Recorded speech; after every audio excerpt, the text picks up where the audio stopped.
இந்த மேச ராசி அன்பல் பார்த்தீங்கன்னா பராபவ வருடம் அது ஆரம்பிக்குது. ஆரம்பித்த உடனே 4ஆம் இடத்துல குரு பகவான் இடம் மாற்றம் அடைந்த உடனே வீடு, இடம், சொத்தை நிச்சயமாக வாங்குகிற அம்சம் உண்டு. சார் கடனில் இருந்தால் கூட சொத்து அமையுங்க, பணத்தை அடைக்கக்கூடிய அம்சம் உண்டு. இந்த ராசிக்கு யோக பலனே தன் இருப்பிடம், வண்டி வாகனத்தை அதிகரிக்க வாய்ப்புகள் உண்டு. அதிர்ஷ்டம் கதவை தட்டும் ராசியாக இந்த ராசி இருக்காங்க. 7.5 சனி இருக்கிற காலத்தில் அந்த 7.5 சனியை 7ஆம் சனி பகவானை குரு பார்க்கும் காலகட்டத்தில் லாபமாக திடீர் அதிர்ஷ்டமாக மாற்றுவாங்க. வியாதியிலிருந்து மீண்டு வர்றதுக்கு உண்டான அம்சம் உண்டு. ஆக மொத்தம் யோகமான காலகட்டம் இந்த ராசிக்கு வந்து விட்டன்னு தைரியமாக சொல்லலாம். இந்த வருடத்தை அவங்க எதிர்பார்த்துட்டு இருந்தாங்கன்னு சொல்லணும். இதுக்கு முன்னாடி இவங்க பட்ட கஷ்டங்கள் கேட்டிங்கன்னு வச்சுங்களேன், சரி எல்லா முயற்சியும் பண்ணுறாங்க கிடைக்கல, எனக்கு மட்டும் இப்படி தான் இருக்கா அப்படின்னு இந்த கஷ்டங்களாகவே அமைச்சிட்டு இருந்தாங்க.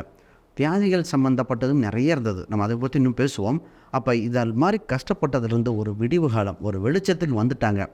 அதிர்ஷ்ட கதவை தட்டியாச்சு. தொடர்ந்து பயணிக்க பார்க்கணும். உங்களுக்கு எல்லாமே சக்ஸஸ் ஆகக்கூடிய சூழ்நிலைகள். குருவை நம்பி தைரியமாக இறங்கலாம்.